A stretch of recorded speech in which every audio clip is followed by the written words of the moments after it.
Looking back, I think my mental health has always been a part of me. Growing up, I was told to get on with it, so I did. I always wanted to fit in, to find someone who loved me, and to find someone who liked me for who I was. Eventually, it happened. I found my husband and thought I had it all. I soon realised I wasn't feeling any better within myself, and after years in this relationship, hitting low points I never thought possible, being in really dark places, and decided I was leaving. I struggled daily, building my strengths, my hopes, and determination to survive life on my own with my kids. A year and a half later, I closed the door on my husband and never looked back. I went through some difficult challenges and dug deep for strength, but even at my lowest points, I was still happier than I had ever been.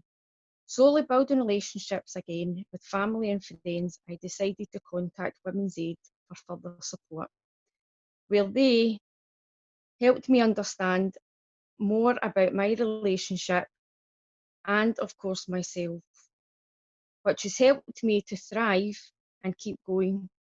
After doing these courses, the first time for myself and the second time so I could share my experiences and strengths with other women, I was then told about North Ayrshire Wellbeing and Recovery College and was signed up for one of their courses, which I did alongside volunteering with Women's Aid.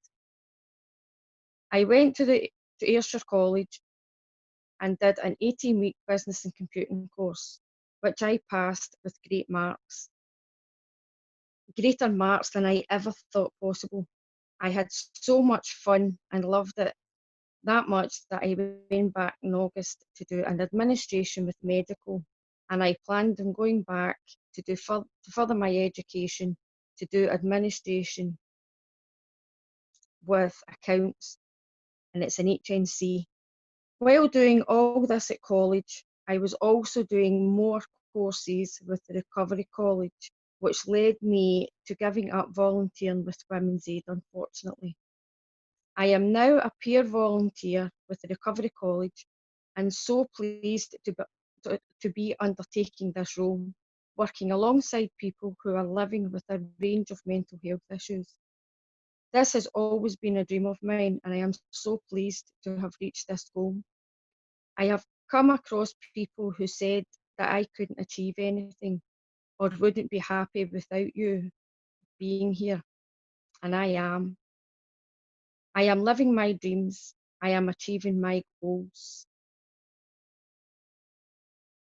Thanks, Louise. That was great. I wondered if you could just share your experience of what it was like being a peer at the peer-to-peer course which you attended for the Recovery College. I had first attended that course last year, and I'd done it as a student, and then I was asked to go back and do it as a peer volunteer, and it was wonderful being able to go back and give feedback to the students and encourage them that there is hope, there is light, and no matter how difficult your journey gets, you can achieve things. And I was since then asked to phone a new student, and I was very, very nervous and unsure of what to say to her.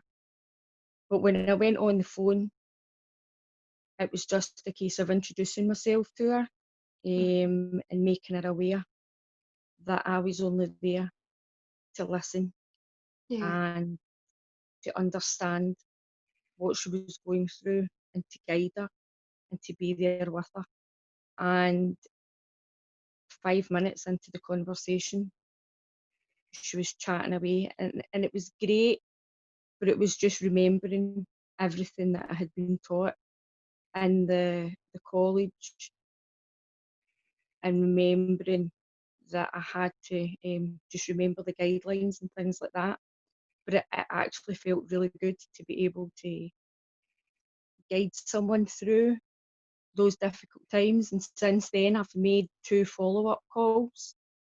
And each time I make the call, it's less daunting and it's less nerve-wracking. But again, it's just preparing yourself for the call and Yeah. reminding yourself that you are a peer support and you're just there to listen.